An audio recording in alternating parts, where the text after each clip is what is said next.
Okay, going to make a video on bullet molds and more or less a buying guide.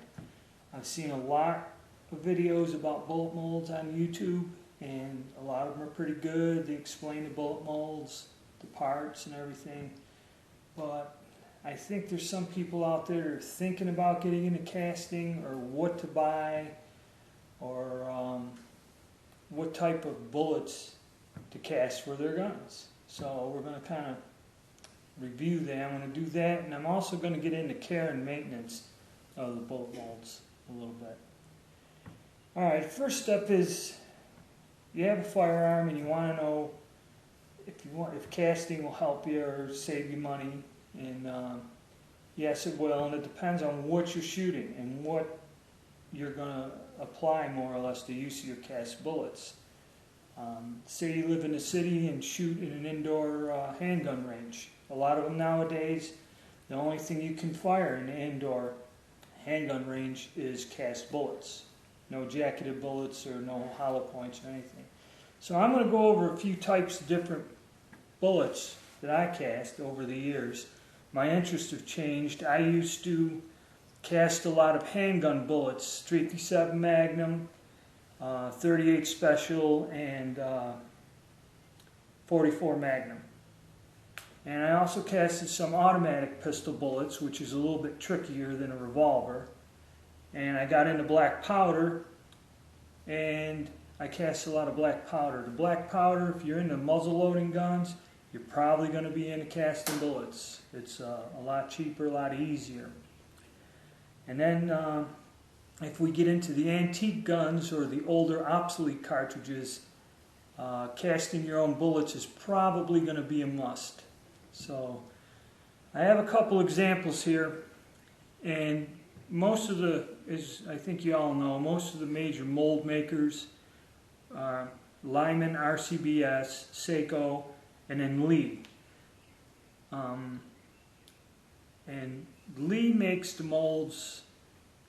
They don't have an extremely wide selection, but they're very good value and very useful. I'll go over it. What I have here, and this is out of a Lee mold, is a 58 caliber. It's the exact replica of what they used in the Civil War. Hollow base, mini ball, or minier bullet as it's pronounced. There. Very good bullet.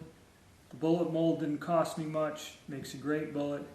Lee also makes a specialized or modern version of like a little wad cutter for 58 caliber black powder rifles, Civil War era rifles. This bullet here, it's supposedly designed to where it cleans out the fouling as you fire each shot.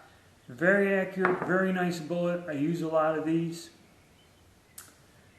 Now, if you get in, I've loaded a lot of loads for 38 Special, 357 Magnum, and the 44 Magnum revolvers. Very versatile. You can load these. They're easier to load than an automatic pistol because the rim is where your cartridge headspace is from, where on an automatic pistol, the case mouth, because it's a rimless design or semi-rimless design, is where you headspace from. And when using cast bullets, unless you get it just right, you could have problems with an automatic pistol. They're a tad bit more difficult to reload than a revolver. This here is a semi-wad cutter design by Elmer Keith. They call it the Keith style bullet, and I like to use in a gas check.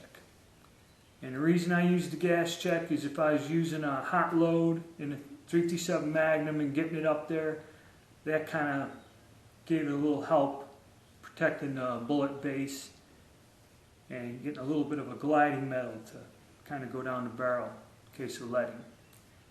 This here, I believe, is it's a semi-wad cutter, but I believe it may be for like a 45 or something. I'm not sure.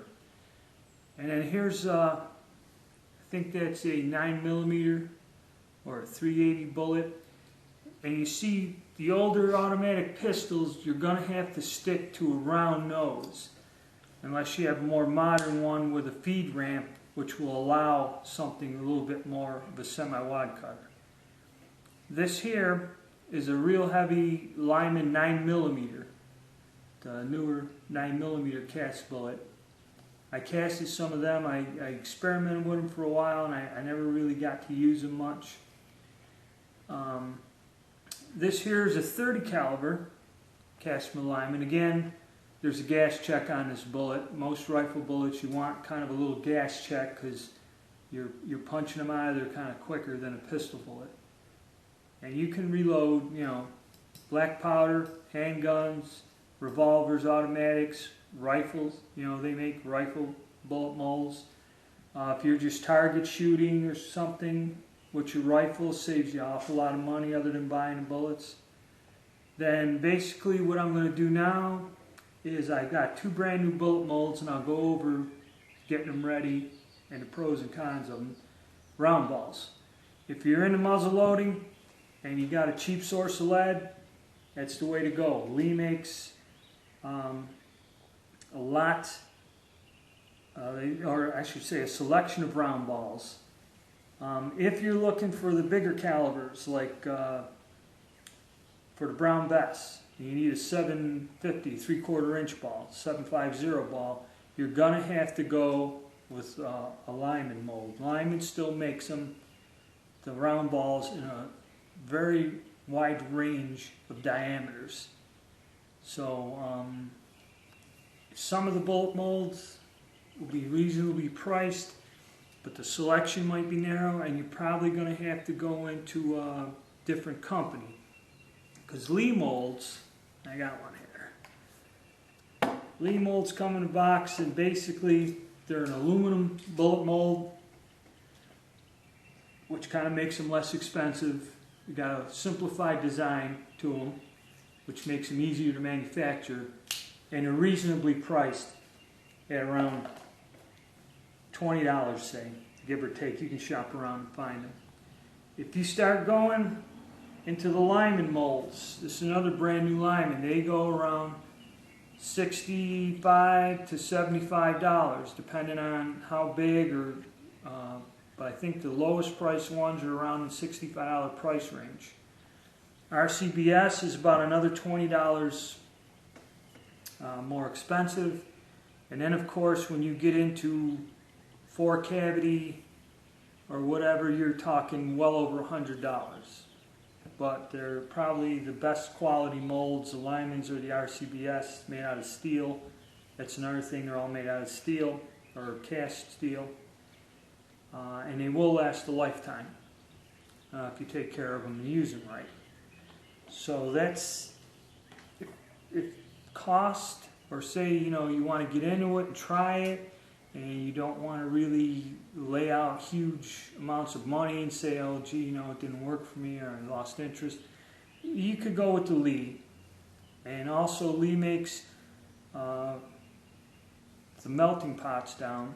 I see a lot of people just have a gas burner with a cast iron pot and a ladle. That's fine too. I'll go over that in another video about actual casting techniques and that. So if you get into an exotic or custom, if you want a bullet that is not in production, you can, and they will offer, most bullet mold companies, if you send them a drawing of the design of the bullet, be like a blueprint or a mechanical drawing showing the exact spaces, angles, they will make you a bullet mold, a custom-made mold. It's expensive, but it can be done. So if there's something that you really need, you can't get, you can have custom molds made.